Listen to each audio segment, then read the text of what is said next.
Almost everyone plays Fallout 4 thinking they know the Commonwealth and all the machinations and conspiracies of the factions that control it perfectly. But the truth is, when you look too closely, things start to feel a little off, like a magician's trick. Today, we delve into the most terrifying theories about Fallout 4. Some are perhaps just speculation, others are worryingly plausible, and one, it could completely change the way you look at the game world, Vault Boy and the Mushroom Cloud. Let's start with a theory that was extremely popular among fans of the series for many years. Vault Boy is the famous animated character depicting a vault dweller in his classic blue uniform. So iconic that he has become the mascot and most recognizable symbol of Vault-Tec and the Fallout brand itself. We can find him in every game of the saga, and is often used in demonstration videos illustrating the operation of the vaults or other tutorials on the multinational's equipment. His classic pose, the one we're probably most familiar with, is the one in which he raises the thumb of his right hand, smiling and winking at the viewer. At first glance, it seems like a reassuring expression, perfectly designed to suggest that no matter what happens, with Vault-Tec's protection, things can only go well. But that's just the surface. In fact, since this character's first appearances, many players have argued that it wasn't actually a reassuring pose, but rather the gesture of comparing the size of his thumb to that of a mushroom cloud just generated by a bomb explosion. During the Cold War, this was called the general rule of thumb, and was taught to Americans so they could figure out how much time they had to get away from the impact point. If the mushroom cloud was bigger than your thumb, you were inside the high-risk radiation zone and needed to escape as quickly as possible. Almost a fun theory, but is it really just a theory? It's been a theory for a long time, but recently there's been a twist for all fans. In the recently released TV series, one of the main characters, Cooper Howard, confirms its veracity by explaining it to his daughter. Perhaps it's just the writer's work, trying to win over fans, but the theory has now become lore. After all, the line between the two is always thin, as we'll see in the upcoming investigations. The true origin of Covenant is a rather unusual outpost, and one that already holds a very interesting secret scenario in the lore. Fortified with high walls surrounded by barbed wire and manned by automatic turrets, this settlement is home to a small, semi-isolationist community of a few houses and a handful of residents who work together to thrive in an environment safe from radiation and raids by bandits. Despite its impressive defenses, Covenant appears to be a fairly normal place from within. The inhabitants are peaceful and have a lifestyle that has many references to what American society was like before the Great War. They wear pre-war clothing, live in homes typical of the era, drink lemonade, and have Mr. Handy robots who take care of minor tasks. Delving into the official lore and quests related to Covenant, we discover that the town lives a double life, one on the surface, seemingly harmless and peaceful, another underground, tied to the terror of the synths, and the strenuous fight to counter the Institute. Descending into the caverns beneath the outpost, we come across a prison-like laboratory where the inhabitants study the androids and seek a way to distinguish them from ordinary humans, often resorting to cruel methods, believing the ends justify the means. A truly interesting contrast, but one that only partially interests us for now. What's truly interesting for the purposes of our theory are the small clues we may find within these environments, which will lead us to ask a new question. Do the inhabitants of Covenant come from Vault 101? The reason for this theory is easy to explain. First of all, it would explain why the inhabitants of Covenant are so attached to the pre-war way of life. Many vaults were locked away when the shelter doors were closed. All that culture, music, books, and, in general, the way of life have never evolved until today. This would explain why, once they returned to the surface, the inhabitants tried to replicate that type of society again, emulating it as best they could. Another clue is the equipment used by the security guards in the underground laboratory. These items are unique, not found elsewhere on other NPCs, and if we study them carefully, we can see a barely visible logo on the helmets, as if someone had painted over it, the typical Vault logo. Furthermore, scattered around the laboratory we can also find some posters featuring Vault Boy, usually found only inside vaults. One of these depicts a baseball game, accompanied by the message, "Congratulations, you made one of the Vault 101 baseball teams. Which position do you prefer?" This makes it clear that the poster could not have come from anywhere other than the aforementioned vault, which, remember, is also the home vault of the protagonist of Fallout 3. Finally, the most disconcerting evidence comes the very first time we attempt to enter Covenant. Obsessed with distinguishing synths from normal humans, the locals employ a method they claim is almost foolproof for identifying androids. To set foot in the town, we'll be asked to complete a series of questions called the SAFE test. This questionnaire is seemingly random, but in reality, it successfully distinguishes a hybrid from a normal human 3 out of 4 times. The truly interesting thing is that Fallout 3 players will already be familiar with this test, as it is nothing more than a modified version of the GOAT, the test used in Vault 101 to evaluate the ideal job for participants. Oddly enough, everything always comes together. The world of Fallout is dotted with mysterious places and uncertain lore. Small clues are scattered around for anyone with the desire and tenacity to find and analyze them. But some have been lost, perhaps abandoned, left behind in the long race that is video game development, and fragments of them remain, recoverable only by the most skilled and avid fans. Mysteries at the bottom of the sea. This theory is highly speculative, born primarily from the intense investigations of hardcore fans. Although Fallout games often feature the sea, it is often inaccessible due to the extremely high levels of radiation resulting from water contamination. However, there is a way to investigate the depths of the sea without having to fear the constant effects of radiation, taking advantage of a very useful but usually underused perk for this task. This perk is called Aquaboy/Aquagirl, and it makes us completely immune to marine contamination, even allowing us to swim underwater without having to worry about air supplies, as if we had become true human-fish hybrids. In this way, our exploratory horizons expand, allowing us to reach a vast, unknown, and seemingly empty area. But is this really the case? This question has fueled many players' desire for discovery, so much so that they have dedicated dozens of hours of gameplay to exploring the depths of the sea. And what they discovered is that the developers didn't skimp on populating this area with their famous secrets and Easter eggs, or perhaps with some remnants of a project that remained forever in its infancy. Hidden from view from the coast are kilometers of pipes, paths that wind in every direction, until reaching the very edges of the map. And so some questions arise spontaneously. Why? What purpose do these structures serve? Are they really just part of the otherwise desolate landscape? Or perhaps they are something more? Digging deeper, perhaps we can find the first clues to a more complex, hidden, and never completed plot. But let's take a closer look and see what's truly hidden beneath the water's surface. Sifting the seabed reveals many interesting clues that, once pieced together, could tell us a story we've never heard before. Numerous sunken wrecks now lie left to rust in the darkness. Inside, you can find skeletons, the mysterious teddy bears we'll discuss later, and even loot, a sign that the developers intended players to explore these places. Another interesting clue is the presence of high-level mobs that seemingly randomly spawn on the surface. Could this also be a remnant of a map that was supposed to exist there but was never developed? Otherwise, why bother programming all this for an area that should be almost devoid of interest? However, beyond these breadcrumbs, there are two more significant elements that tell us that the ocean area is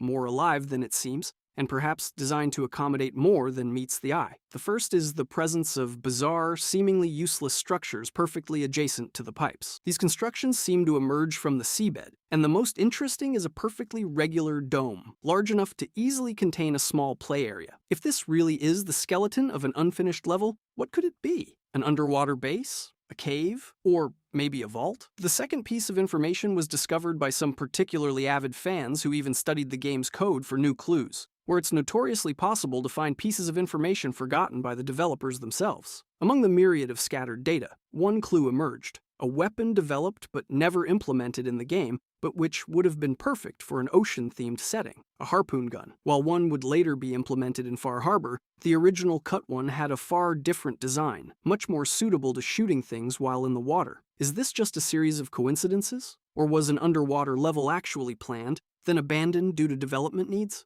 And what could have been the purpose of such a setting? We mustn't forget that the Enclave is famous for establishing numerous bases in remote locations on the map, often far from American soil, perfectly hidden to ensure impenetrable defense in the event of a catastrophic event like the Great War. A submerged base in ocean waters would have been a perfect strategic point, but for now, we can't be sure. As we all know, in Fallout, the most powerful factions are also the ones hiding the biggest and most interesting secrets. So much so that they try to keep them hidden by any means possible, buried deep in the depths of history, in the hope that history will swallow them up and make them disappear forever. But where there are gaps, someone will always try to fill them with a story that might even come dangerously close to the truth. The Vault caused the war. Many wonder how a small company that emerged from virtually nowhere managed to climb so rapidly to the highest peaks in the world before the Great War, becoming a powerful multinational holding billion-dollar contracts with the United States government. A remarkable, extraordinary rise, perhaps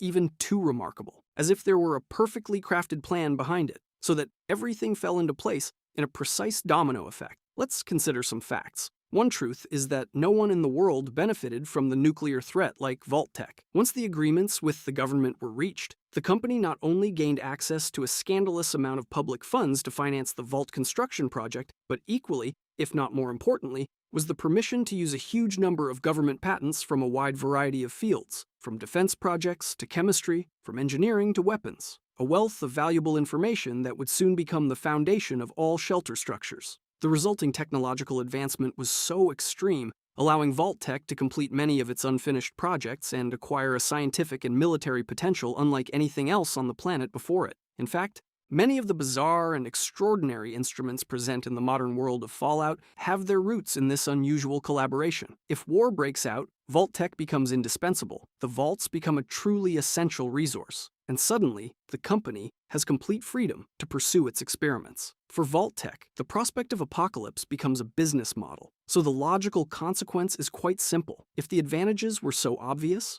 why not step on the gas? Why not push further and see how far we can gain wealth, power, and control, the war for resources, the ensuing crisis with China, and the threat of an imminent nuclear holocaust? Everything seemed to conspire to favor Vault-Tec's prosperous future. Every disaster the world encountered was another step toward an astonishing and ruthless ascent. So, is it so absurd to think of the corporation's direct involvement in this escalation? A cold, calculating hand that pushed the right buttons to lead the world to the brink of the abyss, and even gave it the final push, in the name of a ravenous pursuit of power and who knows what other dark purpose. We don't have direct, definitive proof that Vault-Tec was involved in the start of the Great War, as indicated by Robert House's monologue in Season 2 of the TV show, but in Fallout, corporations have always demonstrated they have no qualms about pursuing their control, regardless of the cost. And if this theory is true, then the apocalypse wasn't a tragedy, it was a strategy. Interesting, considering that, in any case, the manipulation of the Commonwealth continues to this day, from behind the scenes. And there are numerous forces at play that have always sought to gain sufficient power to control the people of the Commonwealth, even before the Great War. Everything is exploitable. Everything can be turned to one's advantage, even a disease as lethal as few in recent history. What really was the New Plague? The New Plague was an extremely viral and deadly disease that spread across the United States before the Great War. The death toll is chilling. Following its first appearance in 2053, more than 200,000 people died, at least according to information from the Fallout Bible and Van Buren, not counting 2 further major outbreaks in the years immediately following. However, some details about its nature and sudden appearance are suspect, to say the least, raising some rather disturbing yet legitimate questions. Let's examine one of the messages found on Robco Industries terminals. Safeguard yourself and your community by knowing how to identify a person suffering from the New Plague. Common symptoms include profuse sweating, unexplained contusions/swelling, massive external hemorrhaging, new ideals, such as socialism, undoubtedly a rather unusual symptom for a disease, probably because we're no longer talking about medicine here, but actual propaganda. And that's no coincidence. The emergence of the New Plague on the national scene was so serious that it led the government to adopt extreme measures. A strict nationwide quarantine was instituted, and various emergency programs were implemented to contain the spread of the plague. All of this, given the exceptional nature of the situation, seems like common and sensible measures. But the worst was yet to come. The measures soon became more radical, leading the population to become increasingly paranoid. The company charged with developing a cure, the same West-Tec that would soon develop the forced evolutionary virus, failed to develop an effective vaccine. As a result, subsequent viral outbreaks led Americans to a state of extreme agitation and stress. This provided perfect breeding ground for the government, which would exploit this climate to advance its own propaganda, or worse, even to accomplish a number of covert goals. The government of the time had to contend with the socialist threat, the numerous revolts in both Mexico and Canada, not to mention the tensions of the impending conflict with China. It could not allow the spread of radical ideas opposed to its policies. Numerous countermeasures and campaigns to persuade the population were attempted, from advertising to even comics and cartoons. And when the New Plague swept across the nation, the authorities must have been thrilled to seize the opportunity and exploit it to eliminate all unwanted adversaries. The sudden emergence of socialist ideas was listed among the symptoms of the disease, and the population was encouraged to report anyone who showed signs of it. Neighbors reported neighbors, and suspicion spread from house to house, so much so that everyone now viewed every stranger with suspicion, searching for the elusive symptoms of the plague. Soon, many well-known individuals were identified as carriers and refusing treatment. Strategies of forced detention were implemented against them, often causing them to disappear into thin air as victims. In the wake of this strategy of tension, it's natural to wonder what else the government might have done in the name of its battle against the internal enemy. The new plague proved to be an unexpected but ideal ally in combating the socialist threat and keeping the revolts and general discontent under control. And while it lasted, the government essentially had carte blanche to control citizens. So it may have been convenient to prolong it even beyond its natural limits, maximizing all the positive aspects they managed to achieve. The perfect disease for achieving social control. And speaking of social control, there are many ways to achieve it. Some are coercive, like those applied by the US government. Others are more subtle and involve the acquisition of information. This is perhaps an operation that the next subjects to be examined will address. The Institute's hidden teddy bears. Traveling through the Commonwealth, you'll encounter many seemingly nonsensical oddities. One of the most famous are the teddy bears. Placed in the most unexpected places, these stuffed animals are often arranged to form curious representations. Chess games, surgical operations, driving vehicles. The situations are always different, sometimes funny, sometimes disturbing. But what's the real reason? What's behind these displays? Is there a mysterious hand that has dotted the map with these strange bears? They're surely positioned in representations too elaborate to be simple visual gags. So,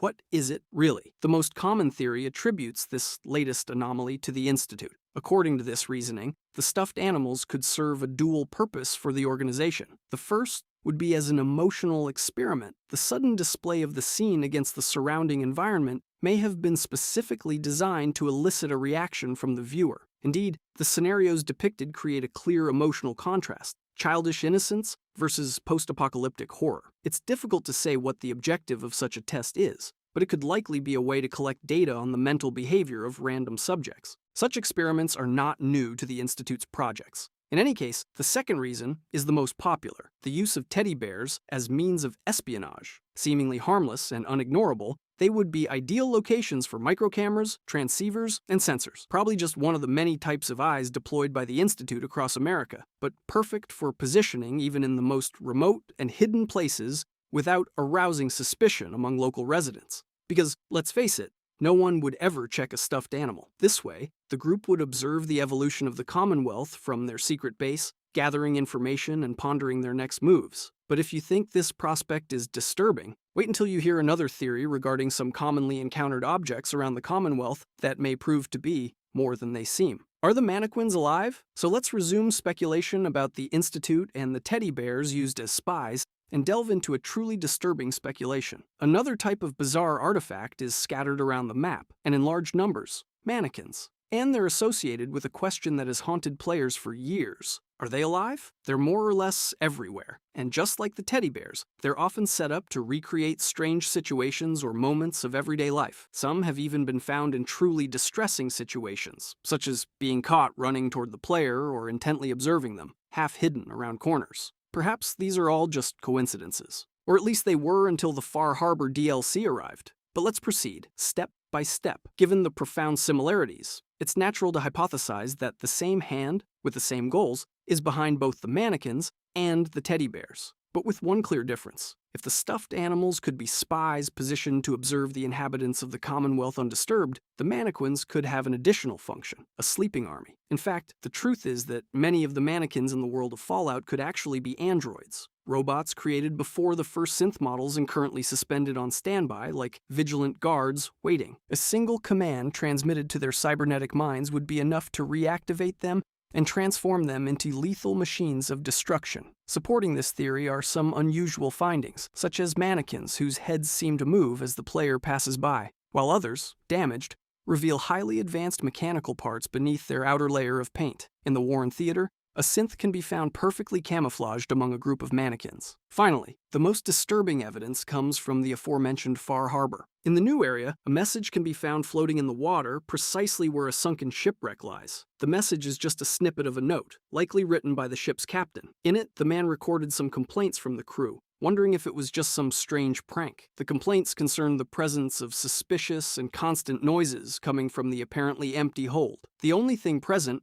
was a large load of mannequins. I can't wait to drop these damn mannequins off. The crew is starting to claim that they are hearing weird noises from the cargo. Maybe they are just playing pranks on me? Whatever, we are almost there. Be careful now, because if until now the conspiracies have mostly been pure fan speculation, often a little too imaginative, we are now delving into a major theory that will cover several points and well-known characters from the Fallout world. Let's examine the first piece. Is Dogmeat a synth? Dogmeat is probably the most iconic companion in the entire Fallout series, so much so that he even appeared in the recent TV series. And perhaps for this very reason, he has received particular attention from fans. Many question the dog's unique characteristics, which are undoubtedly unique in the context of the video game. Let's start with the animal's bizarre abilities. In addition to his undeniable fighting ability, Dogmeat demonstrates extraordinary resistance to radiation, easily walking through highly contaminated areas like the glowing sea without apparently suffering any ill effects. This observation is further supported by the fact that he has retained a normal appearance, despite the fact that most other stray dogs have undergone significant changes in appearance.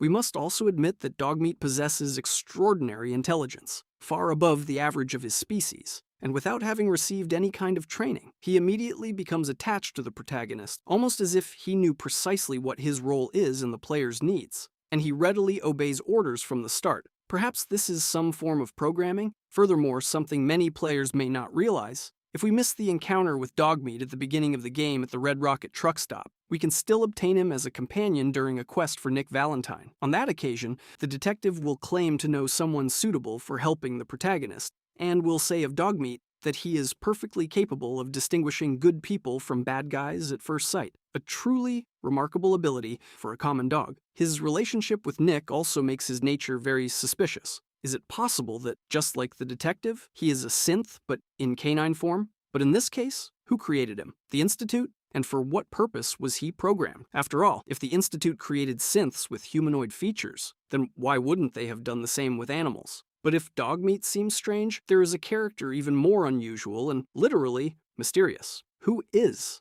the mysterious stranger? In the Fallout series, players often have the opportunity to unlock an ability called Mysterious Stranger. Once acquired, whenever the character uses VATS to aim, there's a small chance that the eponymous character will appear out of nowhere to momentarily assist in combat, deal damage to the enemy, and then disappear as quickly as he arrived. There's a lot of speculation about who this character really is. Perhaps it's a game mechanic, but the developers actually wanted to play on the mystery surrounding the NPC. His most common depiction is that of a man wearing a yellow trench coat, a fedora, and armed with a .44 caliber pistol. He never speaks, has no lines of dialogue, and disappears when you exit VATS. For a long time, the lack of precise information gave rise to numerous theories bordering on the absurd, as if it were some kind of supernatural entity, an immortal spirit tasked with assisting the protagonist on his journey, or even a highly advanced synth specimen from the future to guide the player's timeline towards the best route. In any case, some facts, however vague, may give us clues to the stranger's true nature.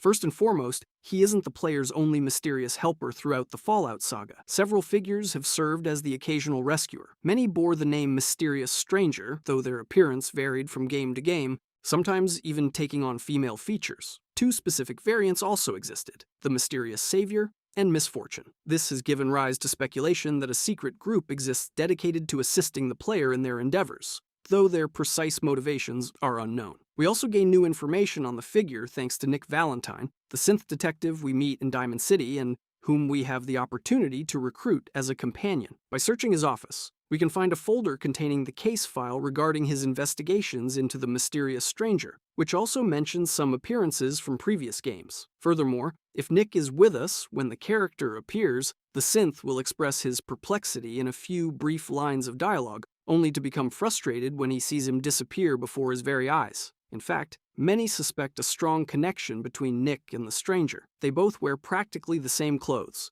and the detective's interest seems to conceal a hidden connection. Perhaps it could be a second synth based on the detective's designs. Or perhaps there could be an even deeper connection. What if the mysterious stranger is the original human whose memory and personality were cloned and downloaded into Nick's electronic mind? After all, stolen identities are commonplace in Fallout 4, and suspicious characters hiding much more than meets the eye are everywhere, and often well known. What is Mama Murphy's true identity? Mama Murphy is an NPC we first meet in the town of Quincy. She's an elderly woman with a heavy addiction to chems, and claims to possess the sight, the ability to foresee the future, a power that the drugs themselves supposedly amplify. Whether this ability is real or not, isn't entirely clear. Certainly, several of her predictions, however vague and imprecise, seem to come true. But whether this is due to luck, chance, or some knowledge of the woman is impossible to say. But let's assume these powers are real. Where do they come from? And what is their true nature? There are several possibilities. The most obvious is that her powers are indeed a form of psychic ability. After all, the world of Fallout often suggests the existence of this kind of ability, but if we look more closely at the game environment, other truths could be just as likely. Mama Murphy may be a former member of the Institute. This would explain her mysterious knowledge of many of the events in the Commonwealth of which she is supposedly unaware. Her addiction to chems could be a consequence of her feelings of guilt regarding the immoral projects and policies of the organization she collaborated with, which still haunt her today. Others still believe she is a former inhabitant of some unknown vault, and that her abilities are a result of mental or genetic experiments performed on her and her former companions by Vault-Tec. After all, her mental powers are exactly the kind of anomaly that could have been generated by the multinational's extreme experiments. Finally, a final theory, which would add another piece to the puzzle we're drawing, holds that she is a synth, and her visions are due to some programming flaw or damaged component. The capabilities of synths and the current level of technology achieved by the Institute are currently unknown. Could a computer mind implanted in a human brain perhaps have the processing power necessary to foresee possible futures? The disturbing thing is that many of his predictions work too often to be pure luck, and often, when someone seems to know too much, we can bet there's something going on. Only this time, it could be something huge, so compromising that just examining the theory will radically change the way we think about the game's world building. Anyone can be a synth. We conclude this video with a theory that, as we anticipated, incorporates parts of many of those we've already discussed, creating a complex, yet clearly defined tapestry. One of the Institute's main projects has always been synths. The first models produced were little more than simple robots, but research into increasingly advanced and intelligent models has led to the creation of versions virtually indistinguishable from ordinary humans. And even more so. In fact, they themselves have no idea they are artificial creatures. And here lies the crux of the matter. For who knows how many years, the organization appears to have been carrying out a veritable program of replacing the Commonwealth's population, kidnapping small groups or individuals and replacing them with artificial synths. These are veritable sleeper agents carrying out intensive espionage missions without even realizing it. Given this fact, the consequences are clear. As far as we know, anyone in the world of Fallout could be a synth, and neither we nor they would be able to figure it out, more or less. Because as far as we know, there are at least two methods for distinguishing an artificial human from a real one. One is the Covenant's SAFE test. This questionnaire, which we've already examined in a previous theory, consists of 9 seemingly innocuous questions that are supposed to assess the respondent's behavior in various situations. It's not clear exactly how, but it seems that this test would be 75% effective in revealing the interviewee's true nature. The underlying logic behind this is unknown, but the answer to the fourth question seems to be the key. Congratulations! You made it onto a baseball team. Which position do you prefer? If the answer is catcher, then there's a strong possibility that the interviewee is a synth. Of course, there's also at least a 1 in 4 chance that a normal human would give the same answer, even if only by pure chance. For this reason, the test isn't entirely reliable. But that hasn't stopped the Covenant's covert campaign so far.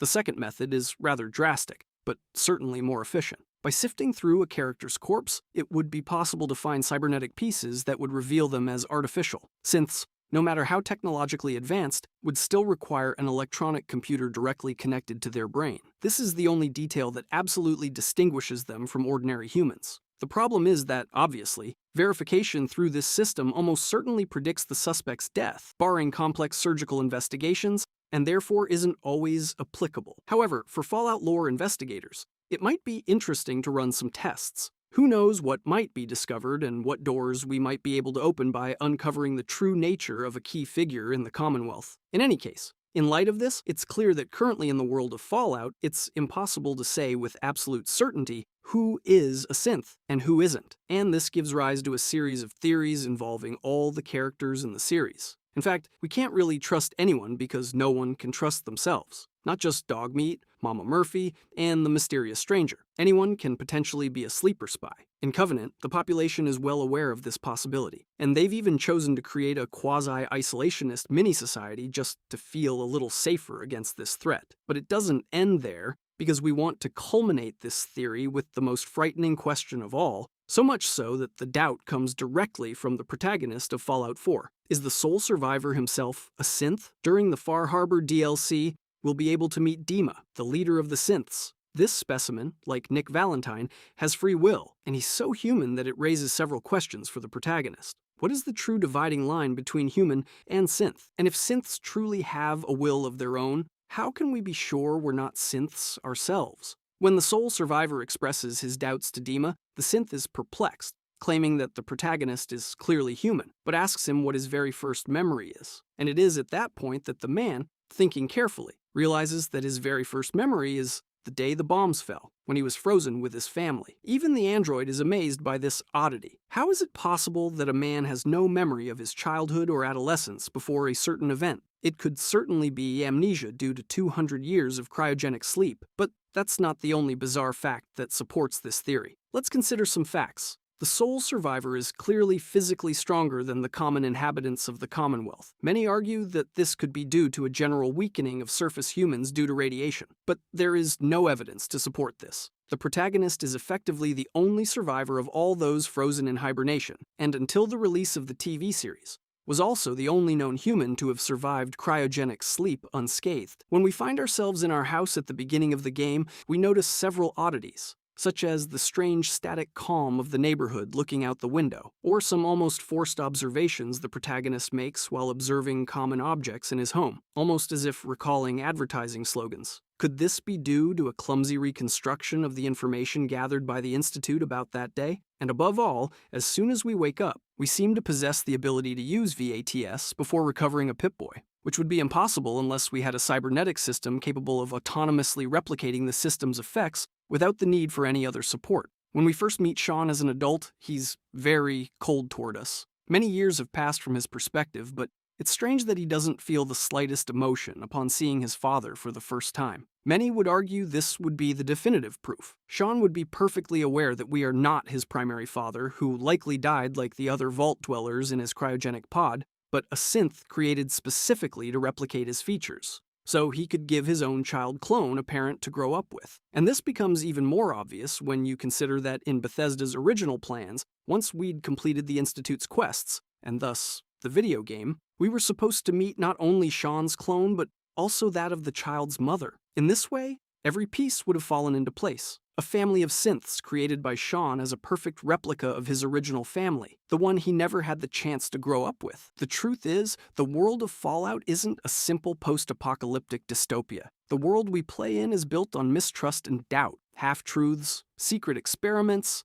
stolen identities. Reality is always blurry, and paranoia is often justified, and this is probably its most disturbing element, never knowing what's real and what's not. This was Fallout 4, Theories That Are Terrifying. If you'd like to see Fallout's most disturbing monster lore explained, click the video on the screen.